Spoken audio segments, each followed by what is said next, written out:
La thématique que nous allons développer maintenant suscite des réactions assez vives, elle aussi, puisqu'il s'agit du financement de la CAFAT. Xavier Martin, directeur adjoint, général adjoint de la CAFAT, vous allez nous aider à y voir plus clair. Et pour introduire ce sujet, une question de Chérif Alinossier, présidente de la CGPME.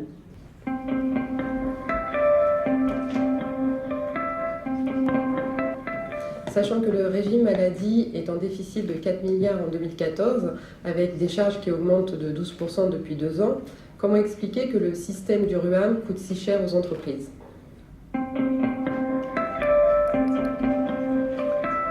Le fait que le RUAM coûte aux entreprises est principalement lié à son mode de financement, qui est basé sur des cotisations sociales en grande partie, voire presque exclusivement.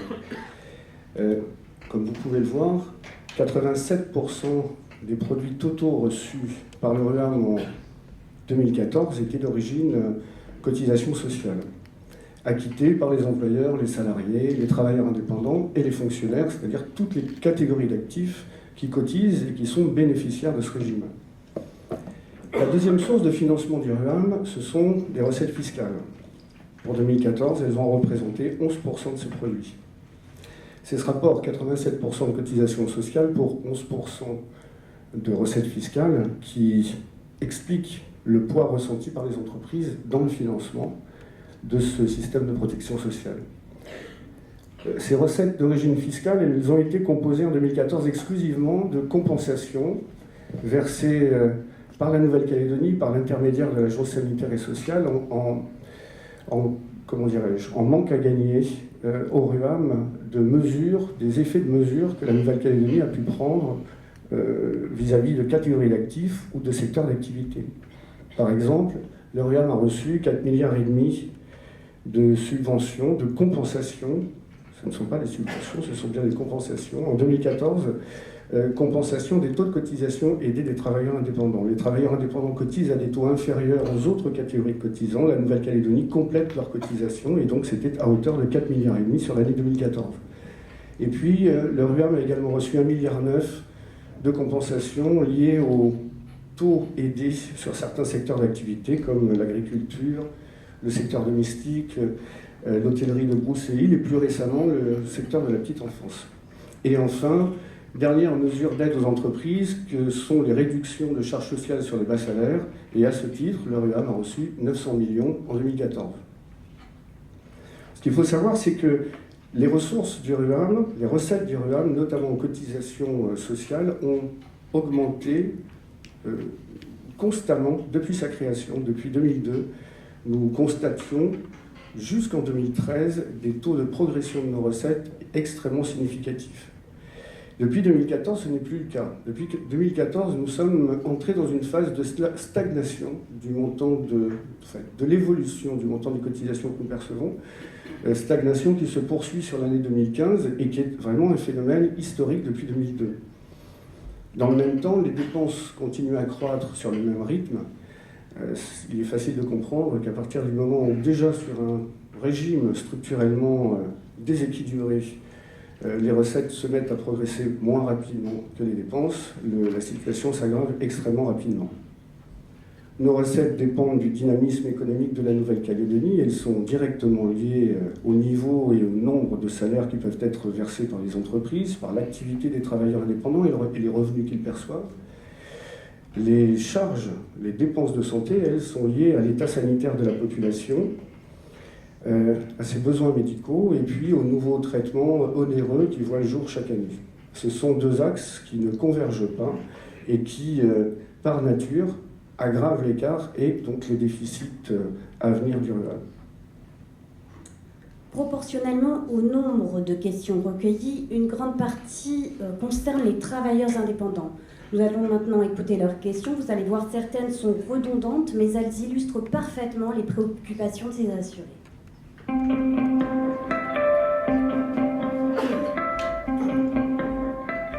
Le RUAM est perçu par nombre d'artisans comme une charge obligatoire importante, voire presque une taxe.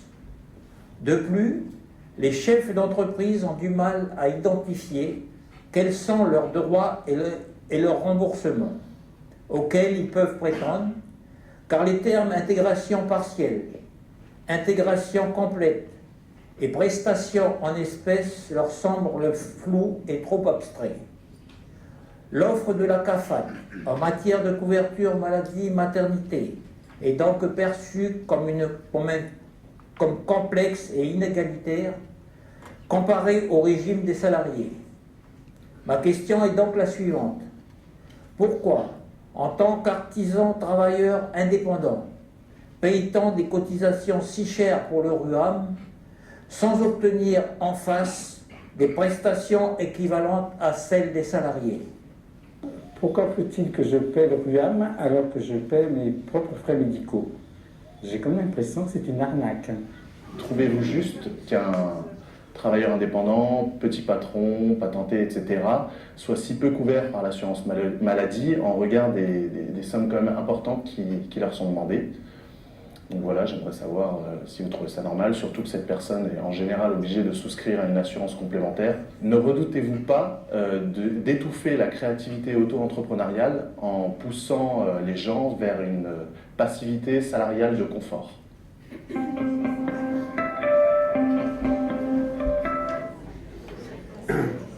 Alors, il est vrai qu'on a été surpris par le nombre de questions posées par des travailleurs indépendants sur leurs problématiques, sur leurs questionnements, leurs préoccupations, et l'incompréhension qui semble être assez générale de ce qu'est le RUAM, des garanties dont ils peuvent bénéficier, du niveau de cotisation qu'ils peuvent acquitter au regard de ces garanties. Donc c'est un sujet que je vais développer sur le reste de mon intervention.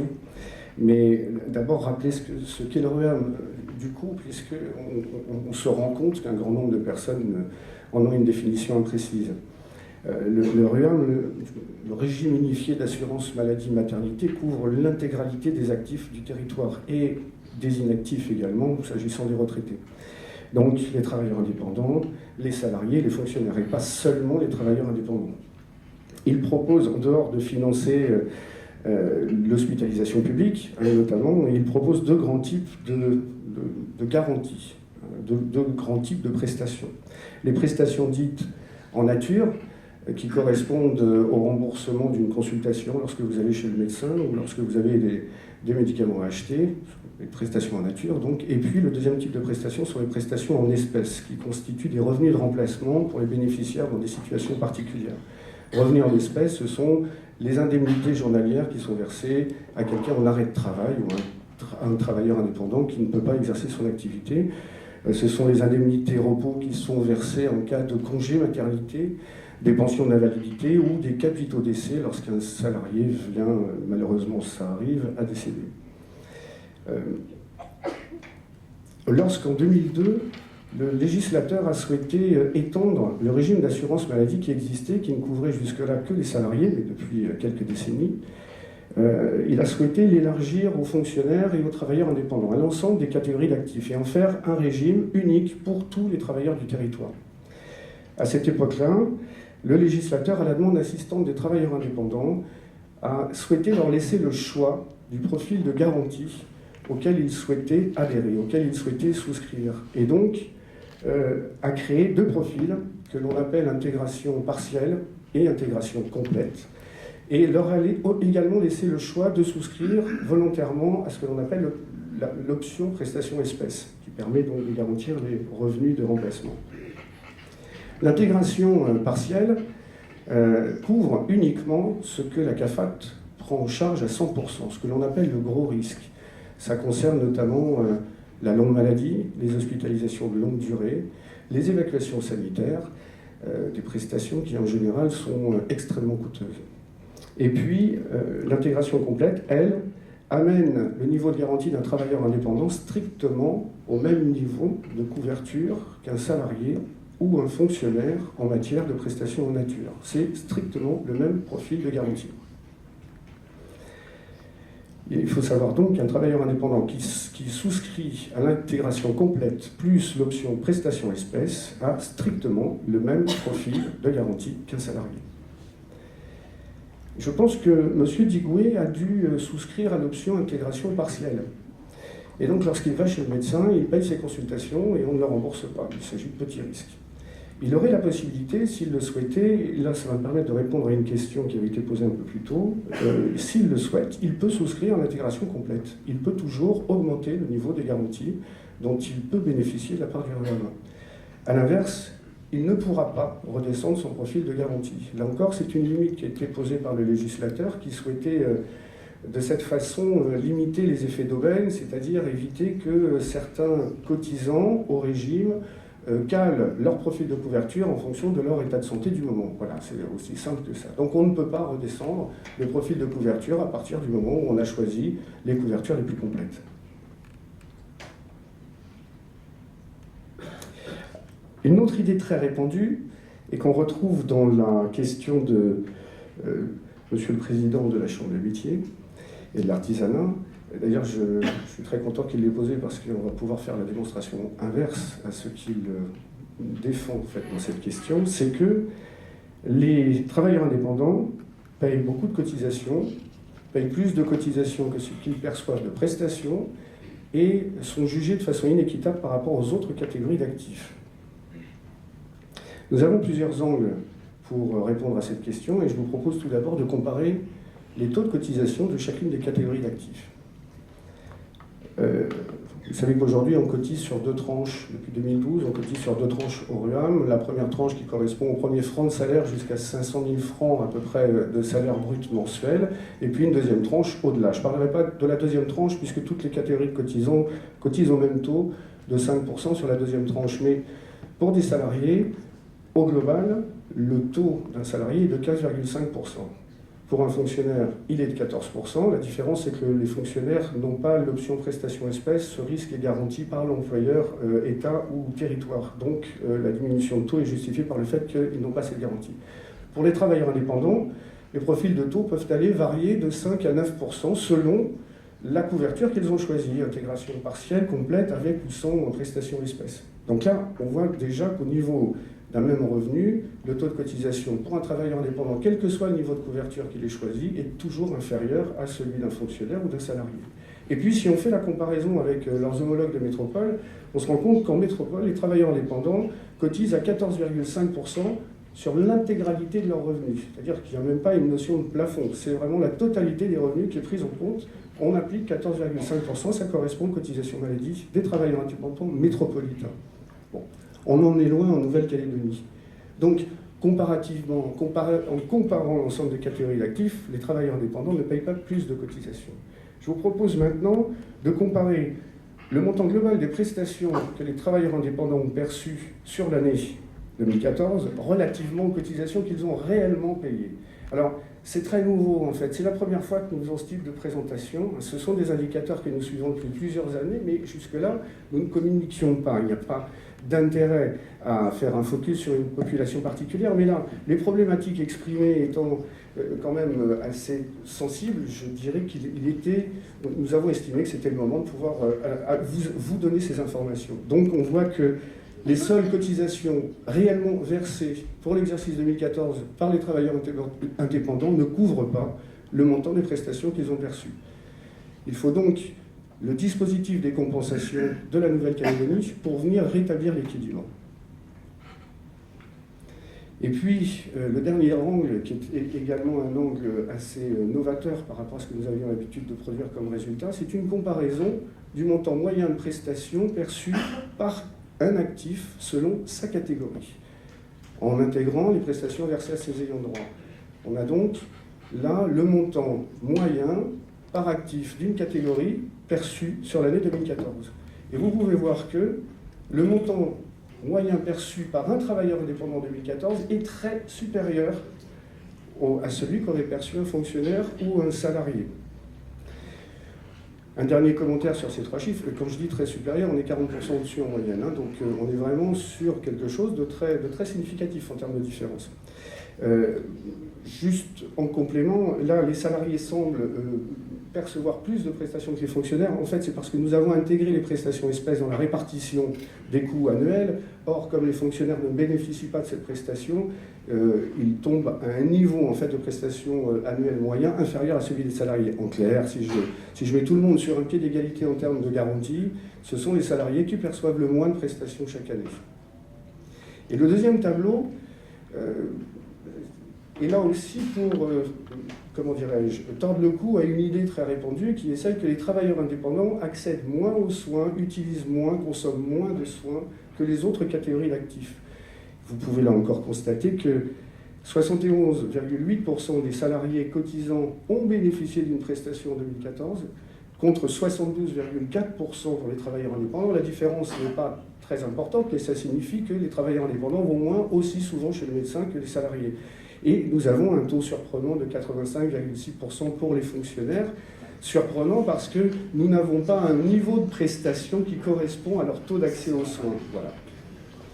Voilà ce que j'avais à dire par rapport à ces comparaisons d'actifs et surtout aux idées reçues et répandues pour chacune des catégories de cotisants. Donc j'apprends ce soir qu'un travailleur indépendant coûte plus cher à la CAFAT qu'il ne cotise en fait. Tout à fait. Ok, j'imagine que ça suscite pas mal de questions ou de réactions dans le public. Vous aurez eu l'occasion de vous exprimer tout à l'heure, mais auparavant, écoutons une question d'Elisabeth Noir, directrice d'RRB.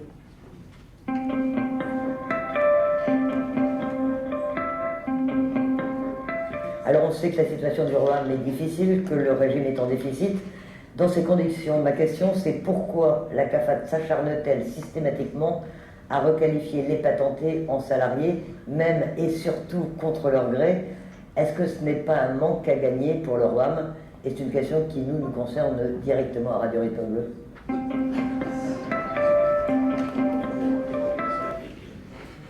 Ça va faire plaisir aux gens du recouvrement.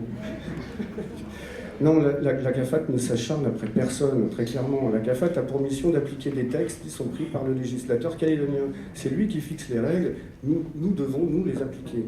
Et le législateur calédonien a souhaité protéger les actifs qui exercent leur activité dans les conditions du salariat, afin qu'ils puissent bénéficier de l'ensemble de la protection assurée par les régimes obligatoires de la CAFAT. Voilà, c'est la grande différence entre ces deux statuts. Les travailleurs indépendants ne sont affiliés qu'au RUAM, et ne payent que des taux sur leur RUAM, aidés par ailleurs, avec ce qu'on vient de voir, les salariés, effectivement, doivent cotiser à l'intégralité des régimes obligatoires.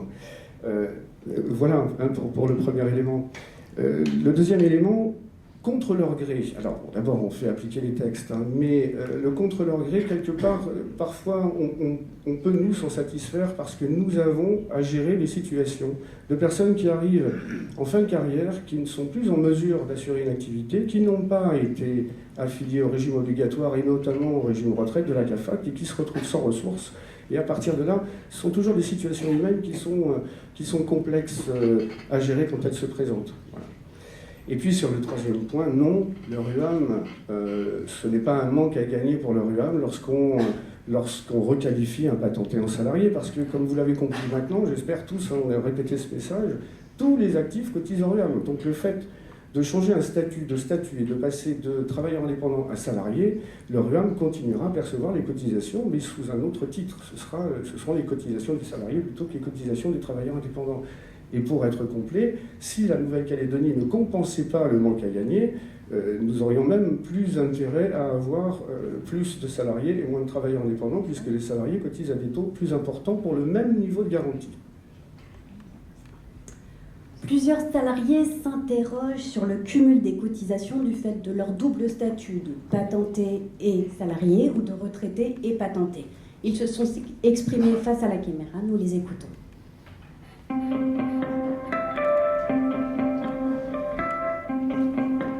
J'avais plusieurs questions concernant les artistes. La première concerne les artistes qui ont un travail à côté, donc qui cotisent déjà à la CAFAT, et qui donc doivent prendre une patente en tant qu'artiste pour pouvoir exercer leur activité. Ils cotisent donc deux fois, d'un côté à la CAFAT et de l'autre côté de RUAM, pour pouvoir exercer ce métier d'artiste. Je voulais savoir pourquoi ils étaient donc obligés de cotiser deux fois. La deuxième question est aussi la diriger vers des artistes, mais plutôt écrivains, qui eux donc touchent des droits d'auteur en tant qu'écrivains, qui eux aussi se voient obligés de prendre une patente s'ils veulent exercer par exemple en milieu scolaire, s'ils veulent donner des ateliers en milieu scolaire. Donc là aussi, à nouveau RUAM, à nouveau cotisation CAFAT, les deux cumulés. Donc je voulais savoir s'il y avait moyen de changer cela, ou en tout cas de proposer des aménagements. Pourquoi nous sommes obligés de payer le RUAM alors que finalement on est déjà affilié à la CAFAT en tant que salarié? J'ai une carte de RUAM de travailleur indépendant, mais j'ai également une carte de RUAM pour de retraité. Pourquoi suis-je obligé de payer une carte de RUAM d'indépendant alors que j'ai cette carte RUAM de retraité? Pourquoi est-ce qu'on cotise au RUAM si on est déjà couvert soit par la suite d'un CDI ou si on a déjà une couverture CAFAT assurée, pour les retraités ou les trucs comme ça? Pourquoi, lorsqu'on est salarié et patenté, doit-on payer le RUAM, sachant que salarié, on est déjà couvert par une assurance, par la CAFAT, et RUAM, on est à nouveau assuré, mais les remboursements ne sont pas assurés. Je veux dire par là, on paie un service, et un service en général c'est donnant-donnant, quoi. Et là je paie, mais je ne suis pas remboursé. Donc je me demande si c'est même légal d'obliger quelqu'un à cotiser sans contrepartie. Donc ma question, est-ce que le RUAM est légal pour les gens qui ont déjà une couverture sociale obligatoire?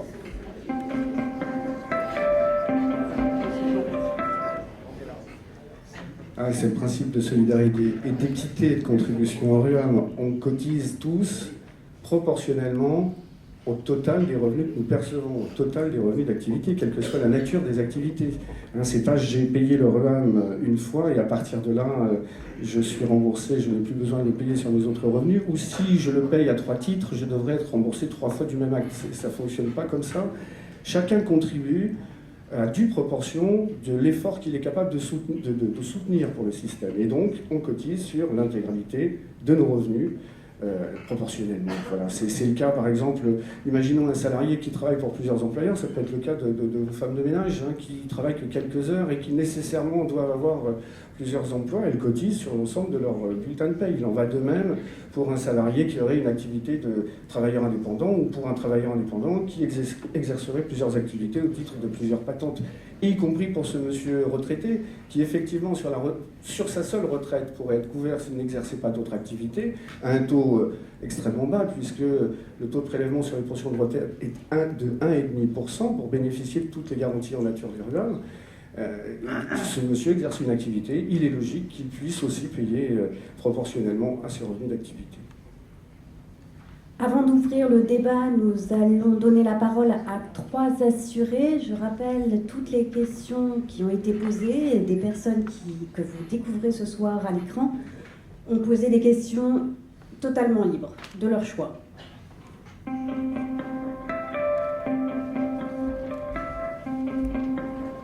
Au cas où la personne ne gagne pas le salaire de 1,5 million, qui est le minimum requis,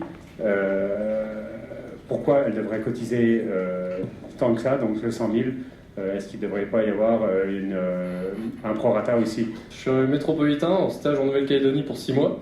Est-ce que je dois cotiser au RUAM? Une question à poser, savoir si le RUAM était déductible des impôts. Voilà. Des questions pragmatiques. Oui, à l'instauration du RUAM, le législateur a souhaité définir un niveau minimum de cotisation pour un travailleur indépendant. Bon, ce niveau minimum n'est pas à 100 000 francs, comme le pense ce monsieur, il a certainement été mal conseillé à nos guichets. Là, pour l'année 2014, il est de 77 560 francs pour l'année. Ça représente un montant de cotisation mensuelle de 6 500 francs. Et pour 6 500 francs, il bénéficie au minimum l'intégration partielle, intégration partielle, ce qui signifie que, imaginons qu'il ait besoin d'une évasane, on peut affréter pour lui seul, selon son état de santé, un avion. Voilà, pour 6 500 francs par mois. Ensuite, Pour ce jeune métropolitain qui vient passer 6 mois de stage en Nouvelle-Calédonie, oui, tous les travailleurs, tous les actifs du territoire cotisent en RUAM, quelle que soit la durée de leur activité, y compris pour 6 mois. Et même s'ils restent couverts par la sécurité sociale, l'avantage encore, et je vais encore rappeler le cas des Evasan, c'est une prestation très spécifique à la Nouvelle-Calédonie qui est adaptée à notre contexte et que la sécurité sociale ne connaît pas. Il pourrait donc, lui aussi, être très heureux d'avoir cotisé pendant ces 6 mois. Et enfin, les cotisations du RUAM sont-elles déductibles des impôts? Eh bien oui, les cotisations du RUAM sont déductibles des impôts. Il y a 2 cas. Le cas des salariés où les parts salariales prélevées au titre du RUAM sont déduites, sont prises en compte dans le calcul du net imposable qui apparaît normalement à la fin de son bulletin de salaire. Par contre, il n'a pas à les redéduire une 2e fois, il inscrit directement le net imposable sur sa déclaration de revenu annuel, c'est une chose. Et puis le 2e cas, c'est le cas des travailleurs indépendants qui, eux, doivent effectivement cumuler les cotisations qu'ils ont versées dans l'année et les reporter sur leur déclaration fiscale afin que l'administration puisse en tenir compte et le déduire de son assiette. Voilà une information bien utile. Donc oui, le RUAM est déductible des impôts. Donc vous venez le voir, ce sujet est assez complexe. Il y a probablement des questions ou des réactions. Je vois déjà une réaction.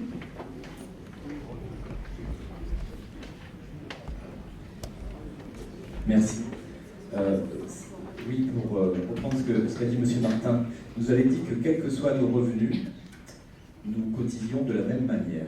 Or, il y a un plafond qui a 60 millions CFP par an aujourd'hui de cotisation. C'est-à-dire que la personne qui gagne plus de 5 millions par mois de revenus ne paye pas plus que sur ces 5 millions par mois de revenus. C'est-à-dire que si aujourd'hui je gagne 100 millions par mois, je ne paierai que sur les 5% de mes revenus, de mon salaire. Est-ce que le gouvernement, je pense que c'est le gouvernement qui a mis ce plafond, est-ce que le gouvernement est décidé à chasser ce plafond, à le supprimer, pour que, en effet, tout le monde cotise en fonction de ses revenus, ou est-ce que le gouvernement veut continuer à protéger les gens qui gagnent 100 millions par mois? Ça, c'est la première question. Non, ils sont très peu. Mais... C'est d'autant plus facile, alors. Certainement. Y aurait-il quelqu'un du gouvernement qui souhaiterait répondre à cette question?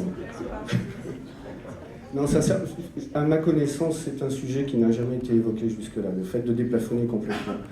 Il y a eu une volonté de fixer un plafond. Mais est-ce que ça serait bénéficiaire pour le RUAM de déplafonner? Vous dites qu'à la sécurité sociale, il n'y a pas de plafond.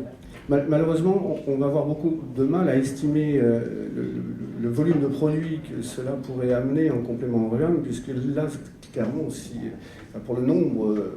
Pour les quelques personnes qui déclarent au nouveau plafond RUAM aujourd'hui, je n'ai pas connaissance de leurs revenus réels. Donc on n'est pas en mesure de définir si... Non, il suffit de le déplafonner et puis on verra ce qui... De toute façon, on ne peut pas recueillir moins d'argent, à mon avis. Hein. Je ne comprends pas votre prudence. Donc, ceci étant, c'est une décision qui, comme vous l'avez souligné tout à l'heure, appartient à la Nouvelle-Calédonie. C'est au Congrès. D'accord, mais est-ce que la CAFAT le souhaiterait ?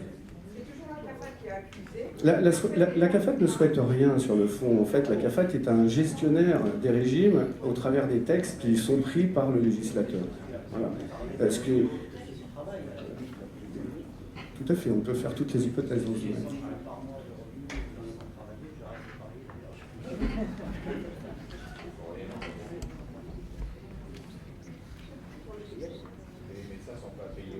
Oui, une question.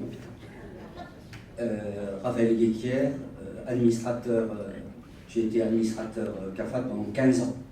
Voilà, je suis retraité désormais.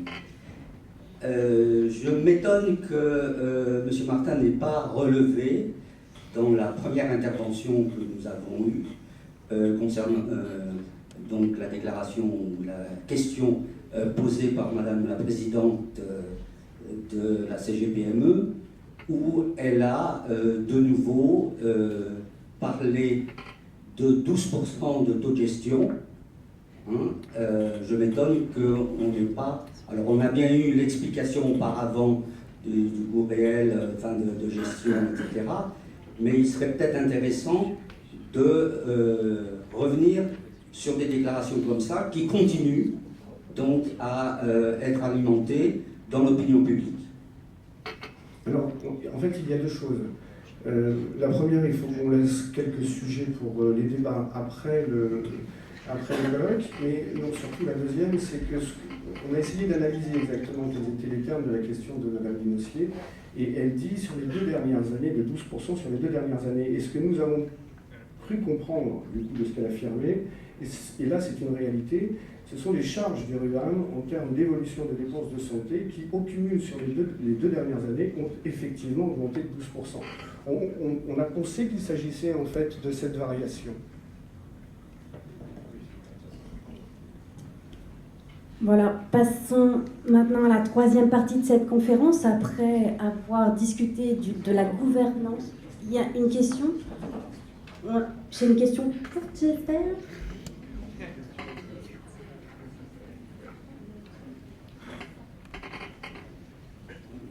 Oui, bonsoir. Éric Durand, co-président du MEDEF et administrateur également de la CAFAT à ce titre. Plusieurs petites choses depuis tout ce qui a été dit, c'est effectivement très intéressant. On découvre un certain nombre de choses. Donc sur la progression, juste ce que tu disais, Xavier, la progression des dépenses de santé, on est plutôt sur un trend de l'ordre de 8% que de 12%, me semble-t-il. Oui, c'est l'ensemble des charges. Ensuite, je voudrais rebondir sur les diverses questions qui ont été posées par nos participants médecins, et notamment Dr Buffet. Je ne sais pas si dans la salle, il y a beaucoup de gens qui gagnent plus de 60 millions par an. En tout cas, moi, ce n'est pas mon cas. Je ne sais pas si effectivement c'était une volonté du législateur que d'aller attraper des cotisations au-delà de ce revenu-là. Je ne pense pas que c'est avec ça qu'on va sauver le soldat rural. Ce que je voulais dire, c'est qu'on s'aperçoit également qu'on a 3 niveaux de cotisation entre les fonctionnaires, les indépendants et les salariés. Et finalement, c'est bien les indépendants qui cotisent le moins, c'est ce qu'on a vu. Donc les indépendants, c'est les artisans, les commerçants, mais également les professions libérales, au titre duquel d'ailleurs font partie les médecins. Et heureusement que ce manque de cotisation, ce manque à gagner est compensé par l'impôt, par la Nouvelle-Calédonie, donc par l'impôt de tous les citoyens de ce pays. Et donc finalement, ça permet d'équilibrer les comptes tout en ayant une cotisation, puisque les gérants de sociétés majoritaires aussi en font partie, en ayant une cotisation plus faible que celle des salariés. Donc voilà, je vais relever juste ces quelques points et continuer à vous féliciter pour la clarté de vos exposés.